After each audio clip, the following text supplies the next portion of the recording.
Hello, everyone. My name is Yaniris Gomez. I am the Deputy Director at Newark Community Solutions, which is a program of the Center for Justice Innovation. Today, we're going to be talking about our general programming with a focus on the municipal court, community court that we operate. But just to show the depth of programming that can occur in justice-involved programs, I'll talk a little bit about what we can do overall. So we'll talk about the criminal justice intervention, which is the community court in depth today. But we also have housing justice interventions. For example, we have the SED program, which is Comprehensive Eviction Diversion and Defense, where we help people who have matters in civil court through landlord-tenant court to resolve their matters by providing legal representation and also by helping them with rental assistance and connecting them to other social services so that they may keep their housing. Then there is our youth justice intervention programs, which are focused on diverting youth from matters in court, as well as youth violence interventions program. These last two parts of our programming can also intersect with the municipal court. For example, at the municipal court is where code enforcement is running their hearings. And so there is an opportunity for municipal court workers to get involved in that type of work. And for our youth justice intervention, our youth court members sometimes come into our programming because they have truancy matters, which are also heard in the municipal court. So as you can see, there are many opportunities to engage, learn, and innovate in the municipal court space. However, for the purposes of this presentation, we're going to focus on the adult diversion space. So our community court has a very similar process to a lot of community courts throughout the country, but there are a couple of ways in which we innovate, and I'll highlight those as I go along. The way that we start the process is by screening in court. We have staff that are in the arraignments court and are able to receive referrals from prosecutors for the most part, but also the public defender's office and judges themselves, who give us cases that we screen for eligibility. We have a very broad sort of eligibility process in that we will take most people that come through, barring certain exceptions like recent violent offenses, DUIs, and domestic violence cases, which we cannot take. But other than that, we try to keep our eligibility as broad as possible. After the participant is screened and deemed eligible for the program, and the court agrees and all of our court partners agree, then we go into the intake and mandate assignment stage. So the intake assessment is a biopsychosocial assessment that looks into the person's medical, mental health, substance use, job history to allow us to create a more person-centered approach where we are able to give programming that the client finds relevant to their current situation. So for example, we're able to put them in mental health related group if they flag for mental health concerns. The mandates are also assigned at this point. So when they went to court, they were told maybe have to complete 5 sessions, and then we're giving them their schedule at the time of intake. The next part is the actual community justice service delivery.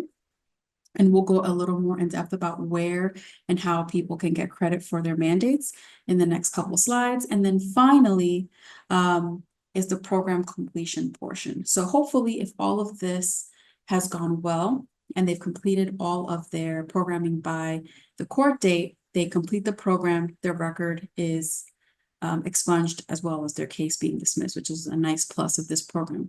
However, if there are issues along the way, there are ways that we try to work with our clients to make sure that they still are able to get the benefits of the program. So for example, if they are not compliant, maybe they were late to their mandates or they missed them, we are able to work with the courts to give graduated sanctions, maybe adding extra days or coming up with other ways to keep them engaged in the program while they're going through maybe difficult things in their life.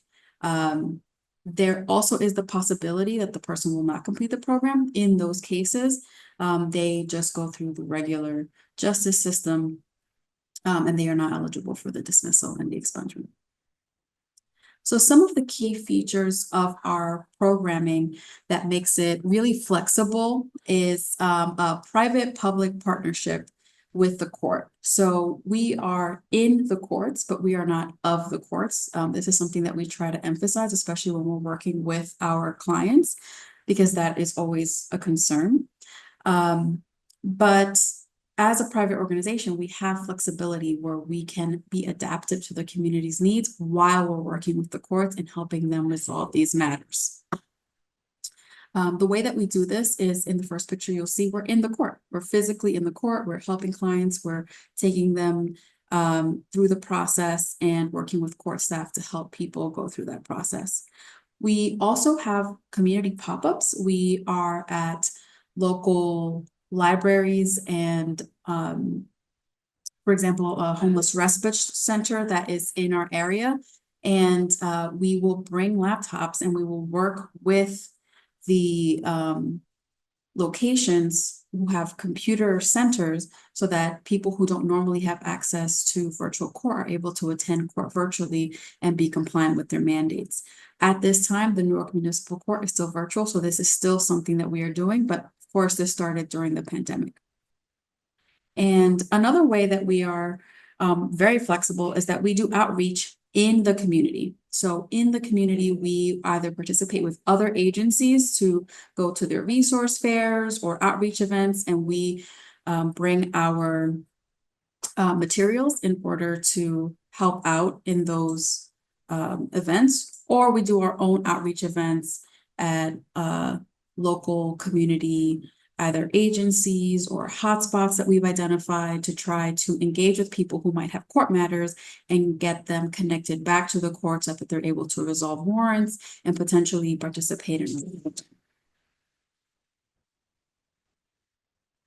One thing that I mentioned before that I really want to emphasize is that Newark Community Solutions really tries to be inclusive. We have low barrier eligibility. We want to make sure that as many people as possible benefit from this program.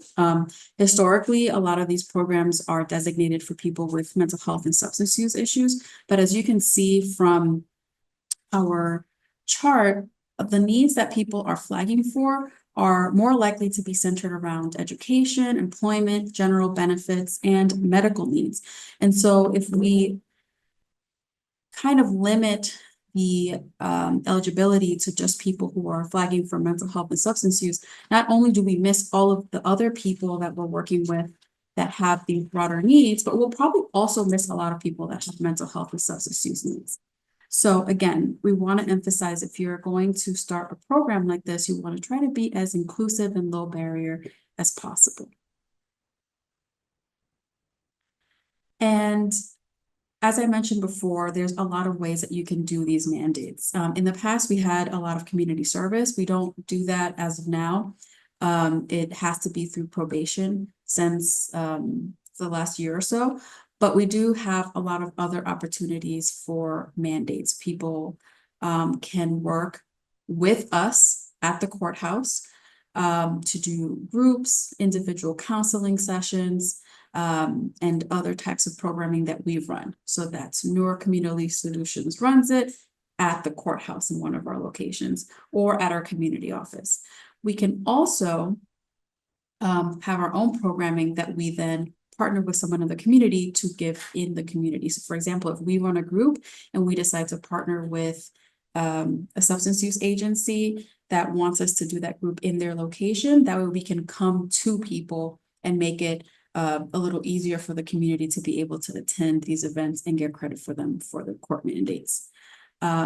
Sometimes our programming is done by agencies, partners in the community. In those cases, they might come to us and facilitate a group or a workshop in our offices, or we may partner with them so that the programming happens at their agency, and then we help our participants with getting to those locations so that they can get credit for participating in programming in that way.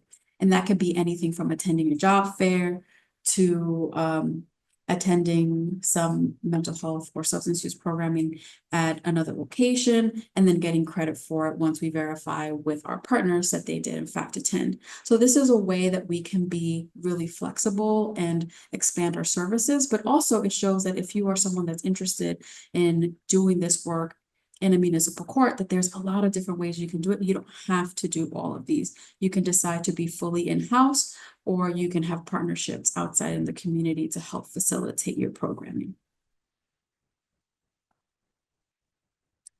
And in this last slide, I really just want to highlight some of the impact that we've had since 2011 when this community court began.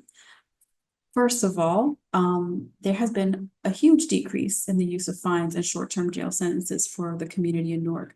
Over 10,000 individuals have been diverted from traditional court processing, and over 1,400 of those individuals were referred exclusively for failing to pay fines and fees. It increased the use of social services and community service. We have on-site access in the courthouse to behavioral health, job readiness, and trauma-informed social services. And over the years, 107,839 hours of community service were completed. There's also an increase in compliance and accountability for court mandates. Over 90% of our participants have completed the initial intake, and close to 75% of individuals successfully completed the program. So they avoided those fines, fees, and incarceration. So a pretty high rate of compliance. And finally, we've added value to the community. People come back to receive services from us, even coming back to the courthouse, not just our community office. Over 1,500 individuals have voluntarily participated in services without court obligation. So usually they continue to work with their assigned case manager once their case is closed because they have other things that they would like to work on. But it also includes people who have been referred to us by former participants. And also defendants and court parts that are not eligible for our programming. So remember I said that there were a few cases in which we couldn't take clients, like domestic violence or DUI. Sometimes we still will take those people voluntarily so that we can connect them to maybe substance use services, for example. And so it's a great model that's very flexible. And if you're someone that works in a municipal setting and you're hoping to set something similar up, I hope that this presentation gave you a few ideas of how you're able to make that impact. Thank you. Thank you so much, Yaniris. And I know that last slide in particular for me was really exciting to see the data and the impact. Want to make sure that our viewers know that both the session is being recorded and these slides will be available after if you would like to enjoy more of those data points showing just exactly how powerful this initiative is in Newark. So thank you so much for being with us today.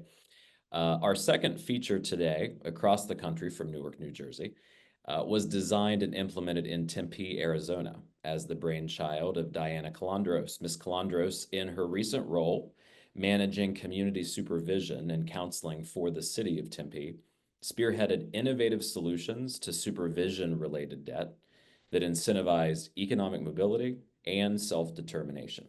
Ms. Kalandros, we look forward to learning more, and thank you so much for joining us. And thank you so much too. I'm going to share my screen here. So just 1 second. We good? Yeah. We are. Awesome. Okay. And thank you so much for the introduction. And I'm here today to share about a program I developed to promote financial equity within a community supervision program. This initiative was born from my experience managing a misdemeanor community supervision program that served over 5,000 clients annually. Our services included misdemeanor supervised probation, diversion, deferred prosecution, minors in possession, home detention, and DUI screening and treatment. Under this system, clients were charged a $50 monthly supervision fee. Over time, that could amount to hundreds or even thousands of dollars. If you could not afford it, if you could afford it, you paid. If you couldn't, your only option was to be labeled non-compliant and returned to court. At that point, your fees might be sent to collections, or worse, you could face jail time simply for being unable to pay. About 3 weeks into this role, I hit a wall. I was reviewing a report for a 19-year-old woman in deferred prosecution. She hadn't finished high school, She was working part-time and she owed around $300. And quite frankly, she just didn't have it. Without payment, she was going to be returned to court. She was going to be convicted of that misdemeanor and forced to carry the weight of that record for the rest of her life. And I just sat there and thought, I just don't know how this is justice. She wasn't an exception, she was the norm. Most of the people we sent back to court weren't failing because they broke the rules. They were being penalized simply because they were poor and they couldn't afford those fees. And I just knew there had to be a different and a better way. So I began with an idea, but to make it viable, I needed to prove it could work, and that meant research. To gain buy-in, I had to ground my concept in evidence. With the EPICS model, which is Effective Practices in Community Supervision, developed by the University of Cincinnati Corrections Institute, it's considered the gold standard for community supervision, and I built it on that. This model is built on the risk needs responsivity principle, which focuses on identifying criminogenic risk factors and tailoring responses that effectively address them. Drawing on this research, along with my background in mental health and behavioral change, I explored studies on fines and fees reform. Combining these insights, I designed a program that offered a compelling alternative to traditional payment-based penalties. I called it the Incentives Program, and it officially launched on September 1st, 2022. I believed that if we could align identified criminogenic risks with corresponding pro-social activities, but activities that were free and easily accessible, we could offer clients an alternative way to pay down their community supervision fees. Each approved activity would be assigned a monetary credit, essentially creating a system that rewards constructive behavior with financial relief. A fundamental principle of this program was that it had to be available to everyone, not just those who qualified based on financial need, because everyone under supervision could benefit from these kinds of positive activities, and we wanted the program to be inclusive and not stigmatizing. Importantly, it also had to go beyond traditional community service. While community service remains a viable option and it is included in this program, many clients are unable to complete it due to time constraints, such as working multiple jobs or having caregiver responsibilities for children, for their elders, or for their pets. Accessibility issues, limited community service options in their area, or a lack of viable transportation. There's also disability or other personal limitations that made available community service options impractical or impossible sometimes. And in order to address these barriers, my team and I focused on identifying pro-social activities that were free, widely available, and time flexible. Many could be completed online and on demand, which minimized scheduling and transportation challenges. We also assigned different dollar values to activities based on two factors: the level of effort required and their intrinsic value in reducing recidivism. For example, completing a GED or a high school diploma, a major step in long-term success for clients without a degree, earns $100 of credit. Securing and maintaining employment, another critical factor in reducing reoffending, earns $50. By weighting the incentives this way, we reinforce behavior with both personal and public benefits. And I'm going to pause here just a second and let you see the number of free activities that our folks completed. And one of the things we wanted to maintain is we credited $5 for each item donated to charity. If you can't do much else, you almost always have stuff that you can give away.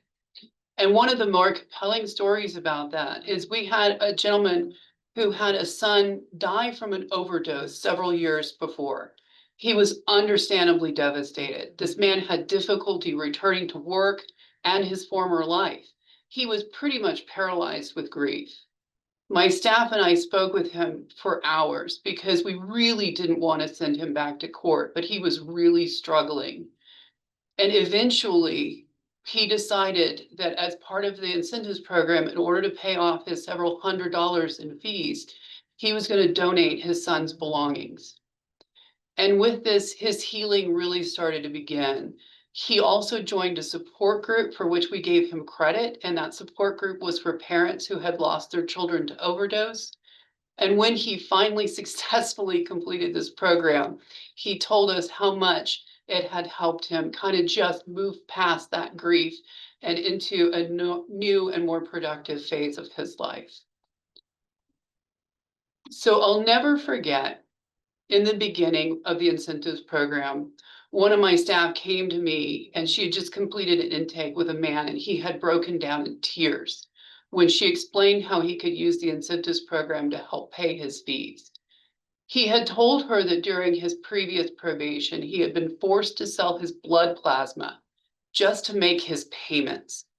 And that moment made it painfully clear how meaningful and how overdue this kind of alternative was. The impact of the program has been profound. We've heard stories of people completing parenting classes and learning new, healthier ways to raise their children. Others have found jobs at a time when they had nearly given up hope of being hired. One young woman told us how her financial literacy course helped her create a budget for the first time. And one young man, he had not finished high school. He just really struggled in traditional settings.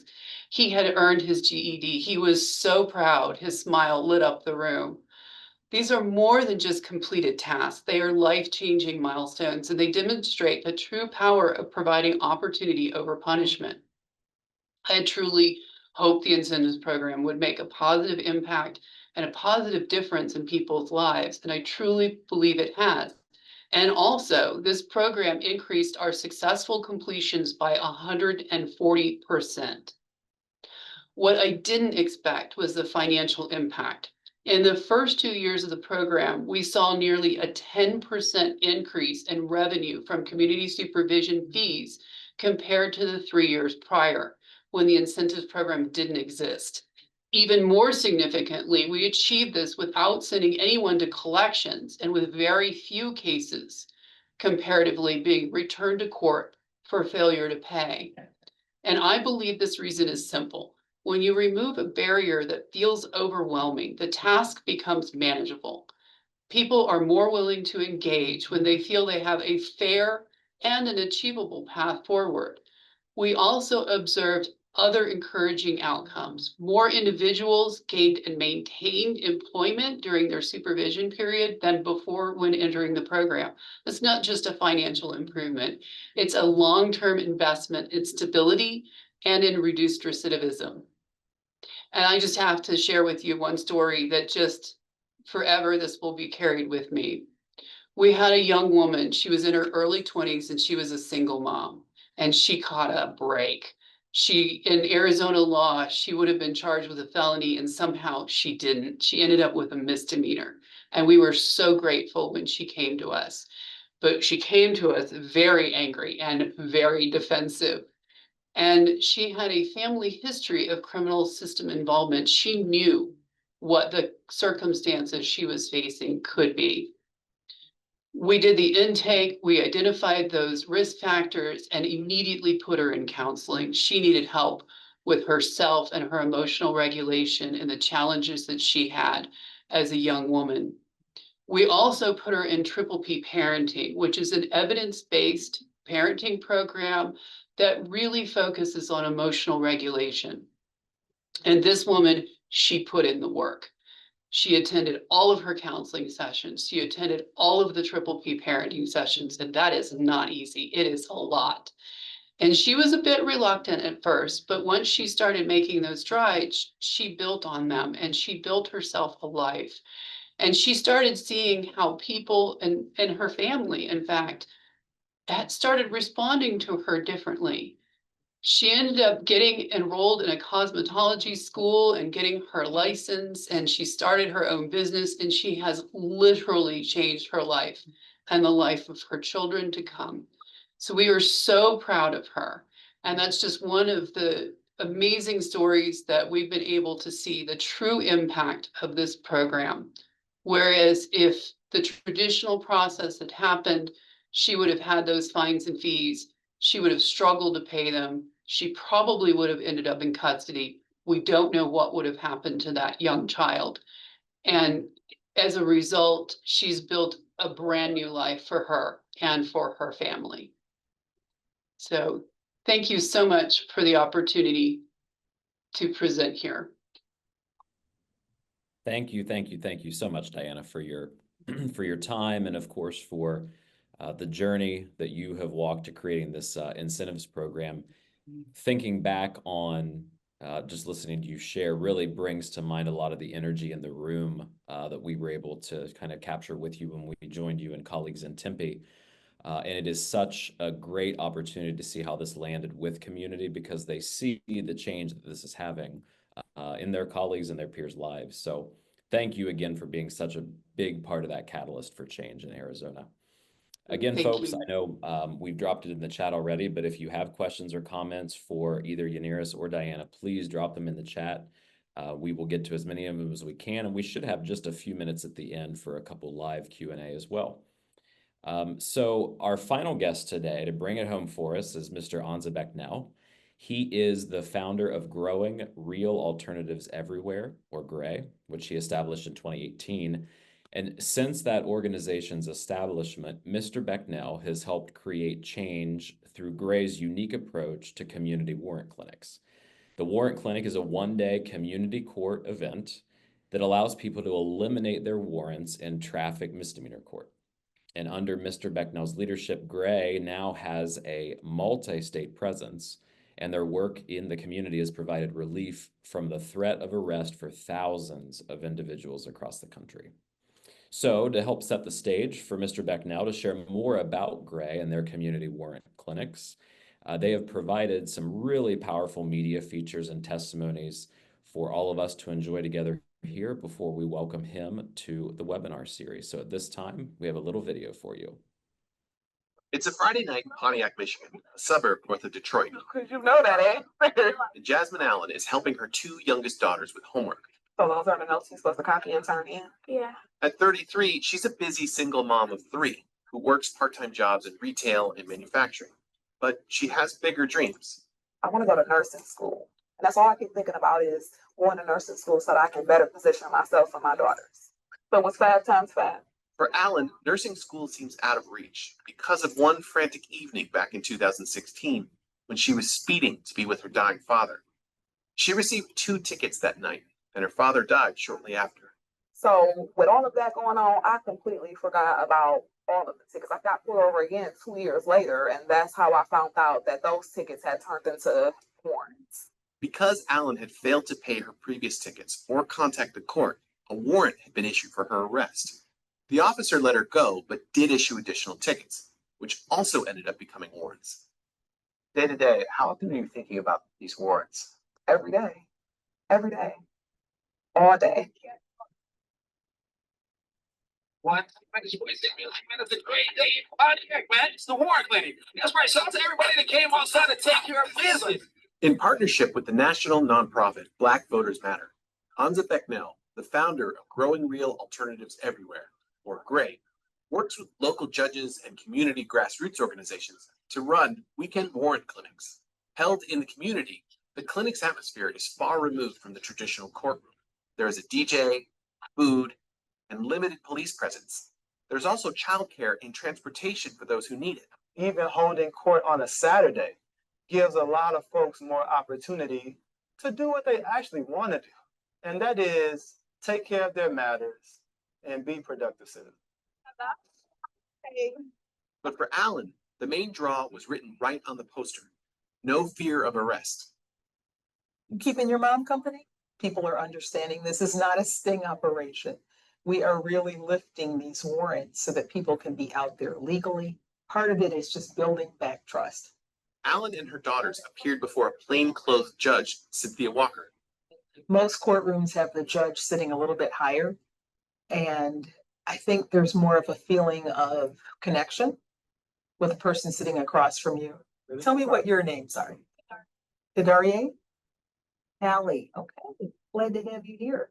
Thank you. Normally, children are more of a distraction to the parent, so we encourage them not to bring their children. But the whole feel of this today, there was a young woman who had her 2 daughters with her. And she said she wanted them to see the process. It's an educational opportunity. I want them to know that where I'm sitting, they can be. I may be a judge, but I'm a person just like them. My name is Aaliyah Sabri. I am Chief Judge Pro Tem at 36th District Court here in Detroit. And I'm here to speak about the importance of the Detroit Warrant Clinic. Today, we are here at Butzel Recreation Center. This is our 3rd Warrant Clinic.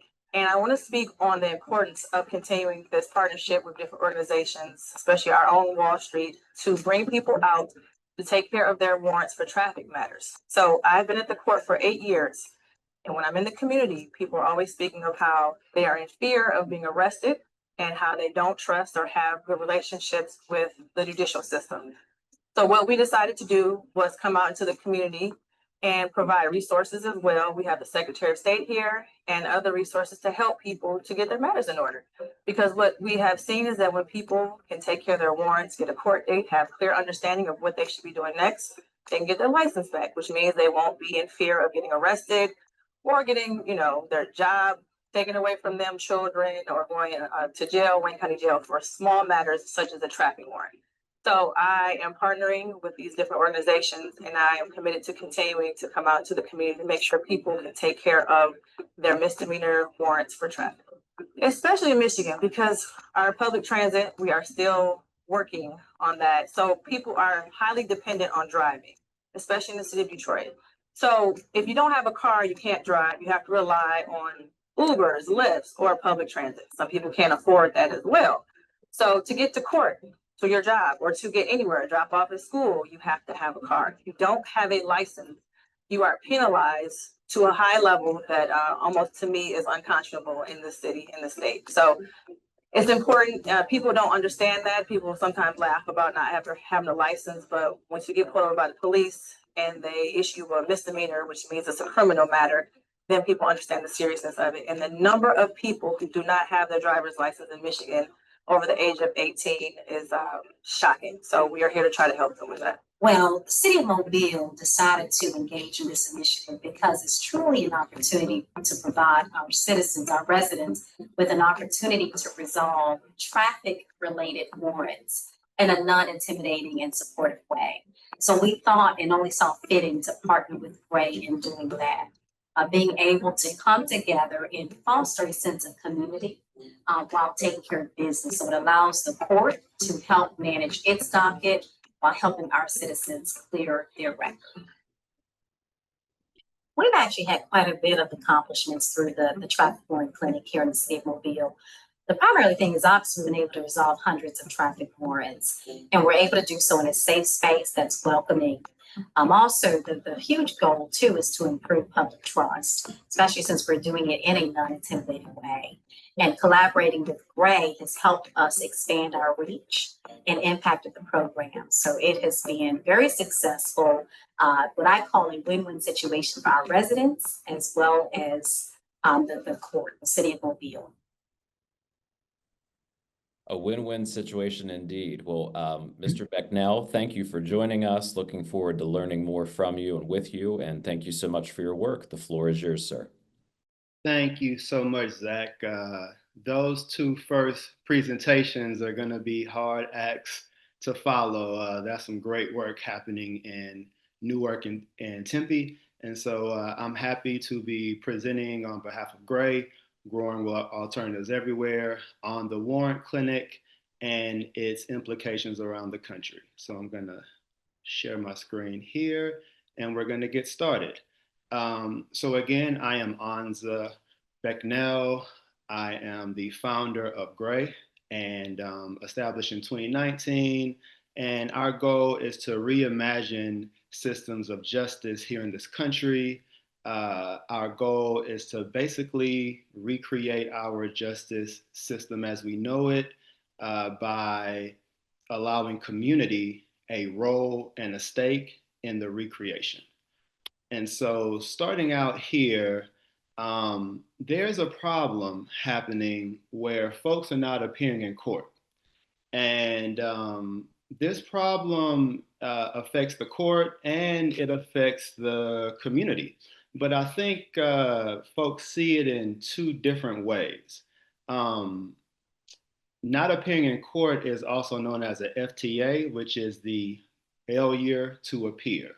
So in the court, people who attend uh, court, they believe that handling an FTA warrant once you've missed court, and we all know there are many reasons why people miss court.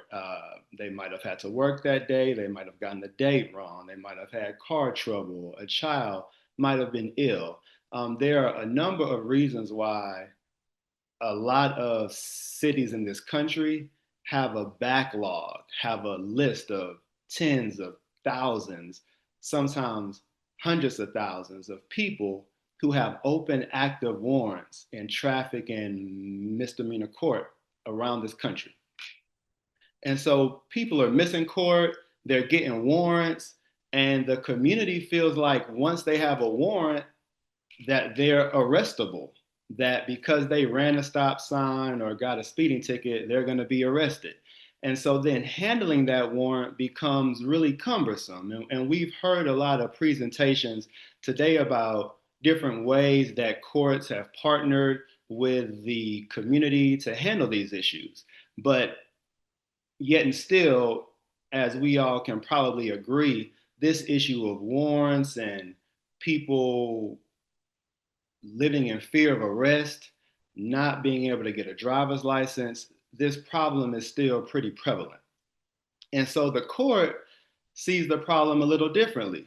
They would probably love to do more events in the community. They would love to call everyone who's missed a court date and work with them to ensure that they get another chance to appear. But there's a capacity issue. Because we've been operating a court system for so long where we have not utilized technological advances and we have not recognized societal changes, we have let years and years go by to where now we have a lot of people who have open warrants. And to even begin to tackle this problem has been a challenge. There have been courts who have purged cases, which means they've just eliminated warrants. They've erased hundreds of thousands of warrants since before 2010 or 2000. They'll just choose a year and erase them, right? Yet and still, there are so many people living in our nation right now living in fear that if they miss a court date, they're going to be arrested, they're going to lose their license, and there isn't any ready-made way for them to fix that, right? And so this is the difficulty. And so what do? As Gray, working in the areas I was working in the country, there weren't a lot of alternatives. And so what we did at Gray is we created a program titled the Warrant Clinic, which is what you just saw a couple of excerpts of. And really quick, thank you to Judge Cynthia Walker out of Pontiac. Thank you to Judge Aaliyah Sabri out of Detroit. And thank you to Suntrice Williams Maynard out of Mobile, Alabama. So the Warrant Clinic is a modern community court model, which is community-led. And this is where we have to make a distinction for a second. A lot of programs we hear of to help the community with the money they owe, fees they owe, with old charges, with probation. A lot of these programs are created by people who work in the justice system. And there's nothing wrong with that. But just to clarify, the Warrant Clinic is a court model created by the community. The Warrant Clinic was created by a group of community members who wanted to address an issue that they had in their own lives on their own terms. Meaning, here's the question. If the community created court, what would it look like? Right? If the community created court, what would it look like? Many of the alternatives we see around the nation aren't community created. Therefore, they might not be reaching the full potential that we want them to. And I'm happy that a lot of the presentations I heard today talked about the community organizations that were involved, stakeholding. We need much more of that, right, in the alternative space. And so kind of how it works, the community as the spearhead would go to a judge or DA, and we would decide on a community court event on a Saturday, right? We hold warrant clinics on a Saturday. And we understand that there are many Amnesty Day type events. And so what makes the warrant clinic different? Well, we pre-register our folks. So we go out into the community and we create a docket for the clinic, which means that we don't drop a flyer and wait to see who shows, or we don't open our doors and wait to see who walks in. We actually go into the community, knock on doors, go to the corner store, go under the tree where everyone's hanging out, go to the food stamp office, and we engage with our folks directly in their world, right? We find that a lot of people are living in the shadows when it comes to having arrestable issues. And so by us going onto their turf, into the community, that's helpful. Number two, we provide childcare, transportation, there's a food truck, there's a DJ. We lean into the local culture of the neighborhood where we are holding the events. This gives the community much more of a stakeholding place, and they're able to see themselves in the systems that serve them. The judge is plain clothes at a table on eye level, right? Not up on a bench looking down on folks. We ask that law enforcement come plain clothes, no weapon visible. We ask for no squad cars to be visible at the location of the event. We ask that there's a vow of no arrest at the event. These are things where we see by leaning into the culture of the community, having plain clothes and having a more regular space, also held in the community, not at the courthouse, not at a building that looks like a government institution, a church, a center, a park. Doing these things really helps to make folks feel more comfortable and to then ultimately participate in the clinic. And so, lastly, as I wrap up, there are so many great alternatives happening around the nation. Gray would like to be a community convener that can help to scale what's happening, right? So if you are a court that's looking for a community organization to partner with you, or if you are already a community entity that's looking for more capacity to help you do what you're already wonderfully doing in the community, then Gray is here to serve as a partner, to host a clinic in your area, to partner with you to host a clinic, and to canvass the community however we can help. But for folks who would like to officially host a warrant clinic, please reach out to us. We're prepared to go to the East Coast, the West Coast, down south. Right now, we're in about 8 states. And in closing, a special thank you to our national partners, Black Voters Matter and Legal Defense Fund. We look to bring on more national, local partners to hold more warrant clinics around the nation. Thanks so much. Thank you, Anza. Really great information and really awesome to see how you brought to life the feature, the first part of the presentation on the impact that you're having in real time every day in the lives of each of the communities that you are going into. So thank you so much for your work. As Anza alluded to, folks, we are quickly coming to the end of our time together for this hour of really incredible content. And I wanted to bring each of our guests back just for, kind of a high-level wrap-up question. I think there's probably a lot of individuals saying to themselves, I wonder if this could work in blank jurisdiction that I work in. And I think my question to each of you, just from the unique perspectives that you've brought today, is if someone is asking themselves that question, what do you recommend with your unique alternative that someone do as a first step to really see if something like what you are doing could work in their community? And I'll allow whoever would like to jump in first to do so. I can go ahead.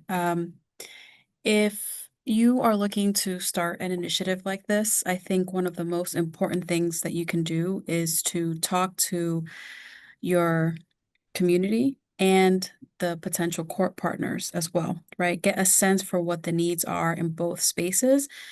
You might not always align, but the only way that you're going to be able to collaborate to come up with something that connects the courts to the community is if you start those conversations and get a sense of where people's goals are and find where the convergence point is for those goals, so that I think at the end of the day, we all want the same thing, right? We want to make sure that people are getting the help that they need and that they are dealing with their court matters, right?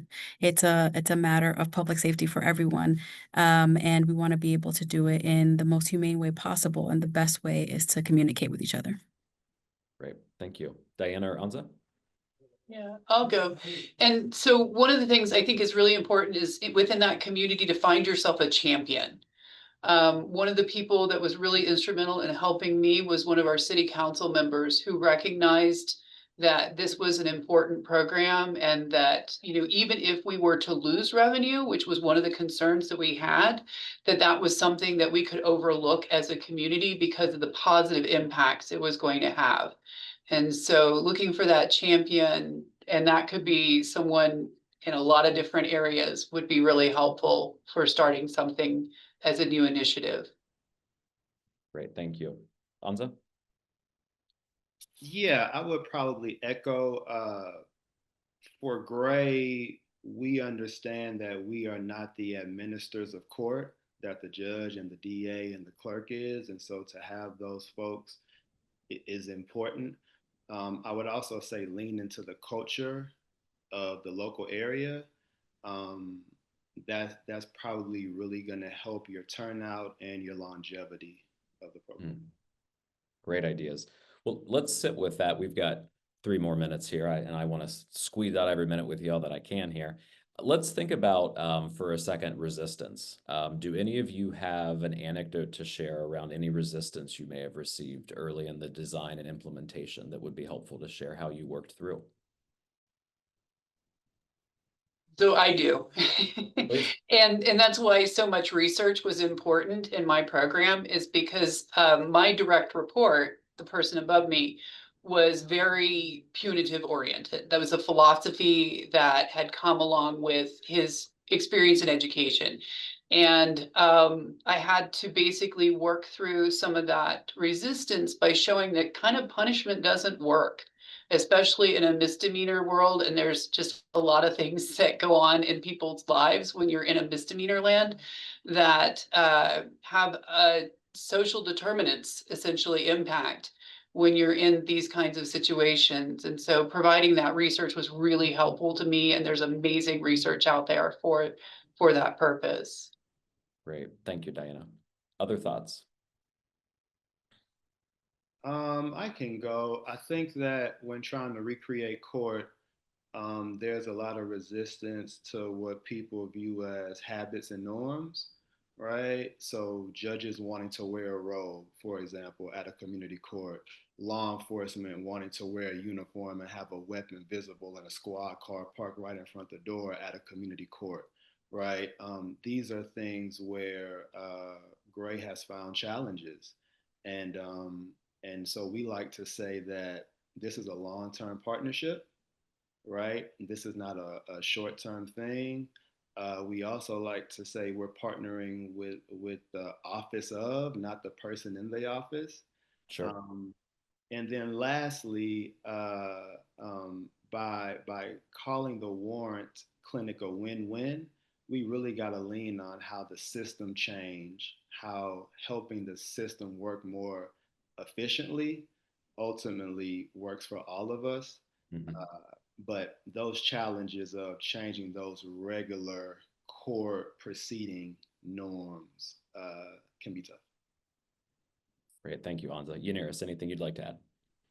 I'd like to echo a little bit of what Dianna said about, I guess I would call it like leaning into your expertise.